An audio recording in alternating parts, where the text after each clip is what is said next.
1903 में जब दुनिया के सबसे पहले हवाई जहाज ने अपनी पहली उड़ान भरी तो किसी को भी इस बात का यकीन नहीं आया, क्योंकि इस दिन से पहले इंसानों के हवा पे तैरने को हमेशा नामुमकिन या फिर ख्याली समझा जाता था।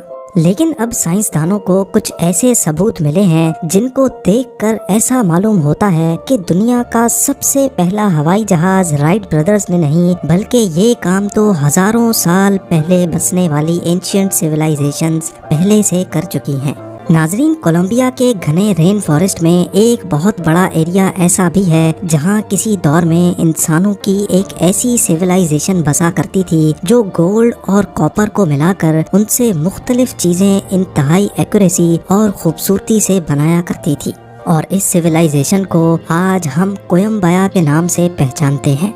आज से 1000 साल पहले किसी कुदरती आफत की वजह से ये पूरी सिविलाइजेशन तो खत्म हो गई, लेकिन ये लोग अपने पीछे बहुत कुछ छोड़ गए थे। 1965 में आर्कियोलॉजिस्ट और रिसर्चर्स का एक ग्रुप यहाँ खुदाई का काम कर रहा था। तभी उनको एक बहुत बड़ा संदूक मिला जिसमें सोने से बनी बेशुमार चीजें पड़ी थी। ये उन्हीं आर्टिफैक्ट्स का एक छोटा सा हिस्सा था जो कोयम्बया सिविलाइजेशन के लोग बनाया करते थे। ज्वेलरी से लेकर डेकोरेशन पीसेस तक कोई चीज ऐसी नहीं थी जो इस संदूक में मौजूद ना हो, लेकिन सिर्फ एक चीज ऐसी थी जिसने सबका ध्यान समेट लिया था। जी हाँ, इसमें एक ऐसा आर्टिफैक्ट भी था जिसकी शक्ल किसी मॉडर्न हवाई जहाज से मिलती जुलती थी। हजारों साल पहले उस दौर में हवाई जहाज तो हुआ नहीं करते थे, इसी वजह से इसको देखते ही सबका ख्याल था कि शायद ये किसी उड़ने वाले इंसेक्ट या परिंदे का गोल्ड से बना मॉडल है। लेकिन कुछ तो था इस मॉडल में जो अनकरीब सबको हैरान और परेशान करने वाला था। जब इस मॉडल को डिटेल्ड स्टडी के लिए एरोडायनामिक्स एक्सपर्ट्स तक पहुंचाया गया तो आखिरकार इस पहेली की गुत्थियां एक एक करके सुलझने लगी। ये जाना गया कि इस मॉडल का डिजाइन परिंदों और उड़ने वाले इंसेक्ट से काफी ज्यादा मुख्तलिफ है, क्योंकि दुनिया में कोई एक भी ऐसा परिंदा नहीं है जिसकी दुम सीधी खड़ी हो जैसा कि इस मॉडल की देखी जा सकती है। ये दुम, जिसको इंजीनियरिंग की ज़बान में रडर कहा जाता है, ये मॉडर्न एयरक्राफ्ट्स का एक अहम तरीन हिस्सा होता है जो हवाई जहाज की डायरेक्शन को कंट्रोल करता है।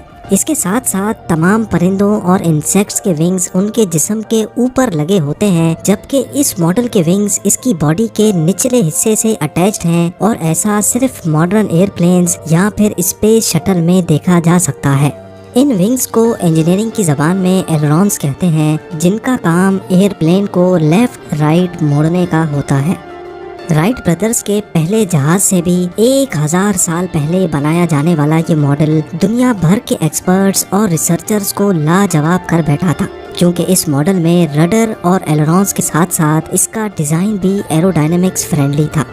फ्लाइट के दौरान हवा से पैदा होने वाली फ्रिक्शन जहाज के लिए कम से कम रुकावट बने, इसी वजह से हर जहाज को कुछ ऐसे डिज़ाइन किया जाता है कि वो हवा को काटता हुआ आगे बढ़े, और इस डिज़ाइन को एरोडायनेमिक्स फ्रेंडली डिज़ाइन कहा जाता है।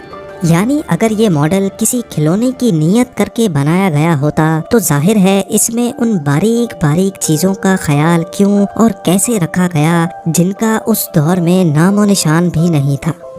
क्या 1000 साल पहले बसने वाली कोयम्बया सिविलाइजेशन वाकई कोई असली जहाज बनाने में कामयाब हो चुकी थी?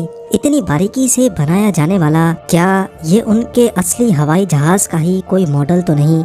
शायद इस सवाल का जवाब आपको इसी वीडियो में मिल सके। इजिप्ट के शहर कायरो से 550 किलोमीटर दूर एंशिएंट इजिप्शियंस की एक इबादतगाह मौजूद है जिसको टेम्पल ऑफ सेटी भी कहा जाता है, और ये जगह भी अपने अंदर बेशुमार राज छुपाए हुए है।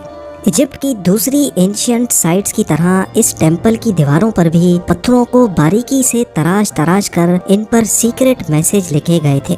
इस राइटिंग को हायरोग्लिफिक्स कहा जाता है, जो यहाँ रहने वाले लोग और राज करने वाले बादशाहों की जिंदगी और मौत के बारे में काफी कुछ बताती है। इस टेम्पल में 2000 साल पहले बनाए गए इन हायरोग्लिफिक्स में कुछ ऐसे पोशीदा पैगामात भी लिखे गए थे जिनको शायद आज हम तक पहुँचाने के लिए छोड़ा गया था।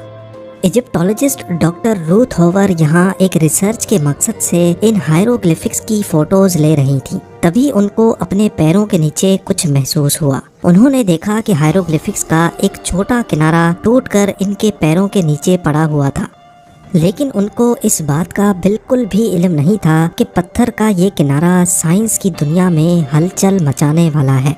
जी हाँ, जब डॉक्टर रूथ होवर ने वो किनारा उठाकर वापस हायरोग्लिफिक्स के उस हिस्से पे रखा तो सारी चीज खुलकर सामने आ गई। दीवार पर कुछ ऐसी चीजें बनी थीं जिसको आज हम मॉडर्न टेक्नोलॉजी कहते हैं। एक मॉडर्न एयरप्लेन जिसमें वाज़े तौर पे रडर भी देखा जा सकता है। हेलीकॉप्टर की शेप जो आजकल के मॉडर्न वॉर हेलीकॉप्टर से मिलती जुलती है। साथ साथ इसमें मॉडर्न यॉट और उसके नीचे बनाई गई सबमरीन का नक्शा भी साफ साफ देखा जा सकता है। हायरोग्लिफिक्स के इस छोटे से हिस्से ने इजिप्टोलॉजिस्ट, रिसर्चर्स और साइंसदानों को पूरी तरह से हैरान और परेशान छोड़ दिया है, क्योंकि जो टेक्नोलॉजी बने अभी 200 साल भी नहीं गुजरे हैं, वो 2000 साल पहले एंशिएंट इजिप्शियंस को इंतहाई बारीकी से कैसे मालूम पड़ी। बात अभी यहाँ खत्म नहीं हुई। रिसर्चर्स का मानना है कि इस तस्वीर में हेलीकॉप्टर, यॉट, प्लेन और सबमरीन तो वाज़े तौर पे देखी और पहचानी जा सकती हैं, लेकिन इनके आसपास बनी ये दूसरी चीजें आखिर हैं क्या? क्या ये आने वाले वक्त की कोई ऐसी टेक्नोलॉजी है जो हमने आज तक नहीं देखी, या फिर ये टेम्पल ऑफ सेटी में पाया जाने वाला जीता जागता सबूत इस बात की निशानी है कि एंशिएंट इजिप्शियंस के पास ये सब चीजें मौजूद थी। मॉडर्न टेक्नोलॉजी की बात सिर्फ टेम्पल ऑफ सेटी तक ही महदूद नहीं है। इजिप्ट के सबसे पुराने पिरामिड, जिसको डिजोजर भी कहा जाता है, उसके पास एक टूम्ब है जहां से आर्कियोलॉजिस्ट को एंशिएंट इजिप्शियंस के बनाए हुए काफी सारे शो पीस मिले थे। इन शो पीसेस में 2000 साल पुराना एक लकड़ी से तराशा हुआ ऐसा नमूना भी था जिसकी शक्ल किसी परिंदे जैसी लगती थी। एक्सपर्ट्स का मानना है कि बज़ाहिर तो ये मॉडल किसी परिंदे का लगता है, लेकिन जब इस पर मजीद रिसर्च की गई तो एक के बाद एक मिस्ट्री जन्म लेती गई। इसका एरोडायनेमिक डिज़ाइन और इसके विंग्स की लोकेशन देखकर ये कहना गलत नहीं होगा कि इसकी कई प्रॉपर्टीज आजकल के मॉडर्न एयरक्राफ्ट से काफ़ी ज़्यादा मिलती हैं। एक्सपर्ट्स के इन दावों को साबित करने के लिए मॉडर्न टेक्नोलॉजी के जरिए बज़ाहिर दिखने वाले परिंदे के इस नमूने का फ्लाइंग टेस्ट करना ज़रूरी था। साइमन सैंडरसन, जो कि एक एरोडायनेमिक्स एक्सपर्ट हैं, उन्होंने इस मॉडल की हूबहू कॉपी तैयार की जो कि ओरिजिनल मॉडल से 5 गुना बड़ी थी। जब लैब में इस मॉडल का फ्लाइंग टेस्ट किया गया तो नतीजा देखकर साइमन काफ़ी ज़्यादा हैरान थे। मॉडल पूरी तरह से एरोडायनेमिक तो था, लेकिन इसमें एक बहुत अहम चीज मिसिंग थी।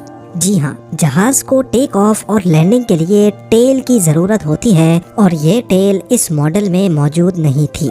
लेकिन हैरत की बात तो ये है कि जिस जगह टेल लगी होनी चाहिए थी उस जगह से मॉडल का एक छोटा हिस्सा टूटा हुआ दिखाई देता है। ये टूटा हिस्सा इस बात की निशानी है कि शायद इस मॉडल को बनाने वाले ने इसमें टेल लगाई थी, लेकिन किसी वजह से ये टेल अब टूट चुकी है। साइमन ने फ्लाइंग मॉडल में अपनी तरफ से टेल फिट की और एक बार फिर से उसको सिमुलेटर पे फ्लाई किया। इस बार जो रिजल्ट सामने आए वो वाकई काफी ज्यादा हैरान कुन थे। मॉडल बिल्कुल असली ग्लाइडर की तरह हवा पे तैर रहा था, जो इस बात का सबूत था कि 2000 साल पहले बनाया गया ये मॉडल उड़ने के लिए बिल्कुल परफेक्ट था। अगर एंशिएंट इजिप्शियंस ने इतना परफेक्ट मॉडल बना लिया था तो क्या उसको कभी उड़ा भी पाए कि नहीं? ये सवाल भी एक्सपर्ट्स और रिसर्चर्स को ऐसे ही तंग करता रहेगा जैसे टेम्पल ऑफ सेटी में बने हायरोग्लिफिक्स और कोयम्बया सिविलाइजेशन का प्लेन मॉडल कई सवालिया निशान छोड़ गया है।